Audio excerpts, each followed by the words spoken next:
ખોટી આ સોશિયલ મીડિયામાં હલાવી અને મને બદનામ કરવાની વાત કરે અને સાયબર ક્રાઇમ અને એલસીબીને તપાસ સોંપી અને મારા નામે એ હલાવે એને તાત્કાલિક ધરપકડ કરે। આજકાલ સાયબર ક્રાઇમ અને સાયબર ફ્રોડની ઘટનાઓ દિવસે ને દિવસે વધી રહી છે અને આ સાયબર ફ્રોડ કરનારાઓ હવે એ હદ સુધી પહોંચી ચૂક્યા છે કે ઘરના કોઈ એક વ્યક્તિ સાથે સાયબર ફ્રોડ થયું હોય અથવા તેની સાથે સાયબર ફ્રોડ કર્યું હોય તો એ જ વ્યક્તિની સાથે સાથે ઘરના અન્ય વ્યક્તિ સાથે પણ થતી હોય છે અને હવે ડિજિટલ અરેસ્ટ સુધી લોકો પહોંચી ચૂક્યા છે અને 4-4 કલાક 5-5 કલાક સુધી ડિજિટલ અરેસ્ટ રાખીને લાખો રૂપિયા પડાવ્યા હોવાની ઘટના અત્યાર સુધી સામે આવી છે। પરંતુ હવે સોશિયલ મીડિયાની અંદર એક ધારાસભ્યના ફોટાનો ઉપયોગ કરી અને સાયબર ફ્રોડ કરવાની તૈયારીની શરૂઆત કરી હતી। જો કે શરૂઆતના તબક્કામાં જ આખી પોલ ચતી થઈ ચૂકી। મોરબીના ધારાસભ્ય કાંતિ અમૃત્યા અને સાથે જ ભાવનગરના ધારાસભ્ય જીતુ વાઘાણી આ બંને ધારાસભ્યોની ફોટોની નીચે ઘરેથી કામ કરવા માટે દરેક જિલ્લાની અંદર મારે 20-20 માણસો જોઈએ છે આ પ્રકારની પોસ્ટ એ સોશિયલ મીડિયાની અંદર વાયરલ થઈ રહી છે। સોશિયલ મીડિયાની આ પોસ્ટ વાયરલ થતાની સાથે જ મોરબી જિલ્લાના અને ભાવનગર જિલ્લાની અંદર ખળભળાટ મચી ઉઠ્યો કે ધારાસભ્યોને દરેક જિલ્લાની અંદર 20-20 માણસો જોઈએ છે કેમ? જો કે કાંતિ અમૃત્યા એ છેલ્લા કેટલાક દિવસોથી લાઇમલાઇટમાં એટલા માટે છે કે અવારનવાર ખેડૂતોનો અવાજ ઉઠાવતા એ કાંતિ અમૃત્યા એ દેખાઈ આવે છે અને મીડિયાની સામે પણ આવે છે। જો કે હવે કાંતિ અમૃત્યાનો ફોટો સોશિયલ મીડિયાની અંદર વાયરલ થયો હતો। આ દરમિયાન અનેક લોકોએ કાંતિ અમૃત્યાનો સંપર્ક પણ કર્યો કે કાંતિભાઈ તમારે એવી તો શું જરૂર પડી કે ગુજરાતના દરેક જિલ્લાની અંદર તમારે 20-20 જણાનો સ્ટાફ જોઈએ છે? એક તરફ ગુજરાતની અંદર સ્થાનિક સ્વરાજ્યની ચૂંટણી આવી રહી છે, શંકરસિંહ બાપુ પોતાનો નવો રાજકીય પક્ષ લઈને આવી રહ્યા છે।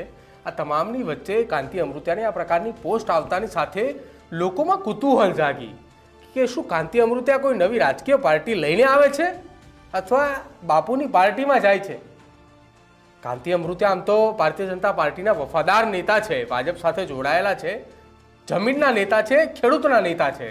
લોકો સમક્ષ અવારનવાર તેઓ લોકોના પ્રશ્નો માટે અધિકારીઓને ખખડાવતા પણ જોયા છે।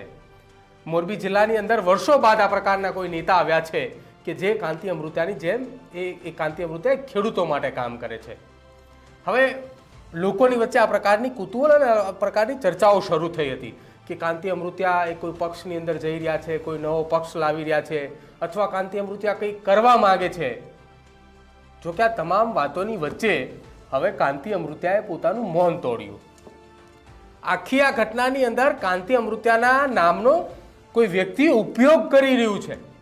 આવું અમે નહીં, આવું કાંતિ અમૃત્યા કહી રહ્યા છે અને કાંતિ અમૃત્યાએ એવું પણ કહ્યું છે કે આ ઘટનાની તપાસ માટે સાયબર ક્રાઇમ અને જિલ્લા પોલીસ વડાને માહિતી આપવામાં આવી છે।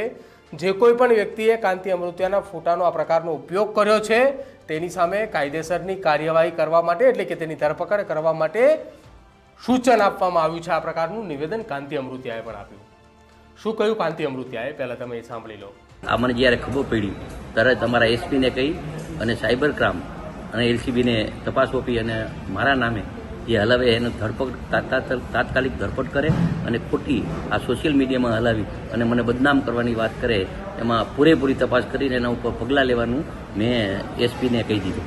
આ મને જ્યારે ખબર પડી ત્યારે તમારા એસપીને કહી અને સાયબર ક્રાઇમ અને એલસીબીને તપાસ સોંપી અને મારા નામે જે હલાવે એનો તાત્કાલિક ધરપકડ કરે અને ખોટી આ સોશિયલ મીડિયામાં હલાવી અને મને બદનામ કરવાની વાત કરે એમાં પૂરેપૂરી તપાસ કરીને એના ઉપર પગલાં લેવાનું મેં એસપીને કહી દીધું। સાંભળ્યું આપે? તો એક તરફ કાંતિ અમૃત્યાનો સોશિયલ મીડિયાની અંદર ફોટો વાયરલ થઈ રહ્યો હતો। કાંતિ અમૃત્યાને પણ ખ્યાલ નહોતું કે તેમના ફોટાનો કોઈ આ રીતે ઉપયોગ કરી રહ્યું છે। આ તો લોકોની વચ્ચે કુતૂહલ થઈ, લોકોની વચ્ચે ચર્ચાઓ શરૂ થઈ અને કાંતિ અમૃત્યા પોતાના મત વિસ્તારની અંદર હતા અને એ દરમિયાન કોઈએ તેમને પૂછ્યું હશે કે કાંતિભાઈ તમારે એવી તો શું જરૂર પડી કે તમારે 20-20 માણસોનો સ્ટાફ જોઈએ છે એમ? ત્યારબાદ આખો મામલો ખુલીને સામે આવ્યો। એટલે હવે જે સાયબર ક્રાઇમની ઘટનાઓ રાજ્યની અંદર બની રહી છે, ડિજિટલ અરેસ્ટની ઘટનાઓ સામે આવી રહી છે, આ તમામ ઘટનાઓની વચ્ચે હવે આ પ્રકારનું ફ્રોડ કરનારા લોકોએ ધારાસભ્યો અને ચર્ચિત નેતાઓના ફોટાનો પણ ઉપયોગ કરે છે।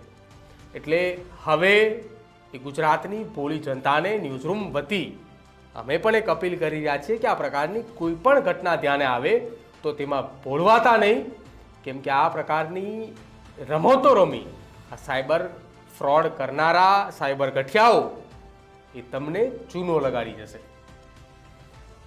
તો આ આખા મામલાને બાદ હવે મોરબી પોલીસે તપાસની શરૂઆત કરી છે અને તપાસની સાથે સાથે આરોપીની ધરપકડ પણ કરવાની શરૂઆત કરી છે. શું લાગી રહ્યું છે, કાંતિ અમૃતિયાના ફોટા જ કેમ ઉપયોગમાં લેવામાં આવ્યા? જીતુ વાઘાણીનો પણ ફોટો હતો, પરંતુ કાંતિ અમૃતિયાના 4 થી 5 ફોટા હતા અને જીતુ વાઘાણીનો માત્ર એક જ ફોટો હતો. કેમ આ પ્રકારે આ બંને નેતાઓના ફોટાનો ઉપયોગ કરવામાં આવ્યો? જો આપ જાણતા હોય અથવા આ અંગે આપની પાસે કોઈ વધુ માહિતી હોય અથવા આ જ ઘટનાને લઈને કોઈ ભોગ બન્યો હોય તો અમારા કમેન્ટ સેક્શનની અંદર જરૂર જણાવજો. અમે પણ આપના સુધી પહોંચવાનો જરૂરથી પ્રયત્ન કરશું. જોતા રહેજો ન્યૂઝરૂમ. નમસ્કાર.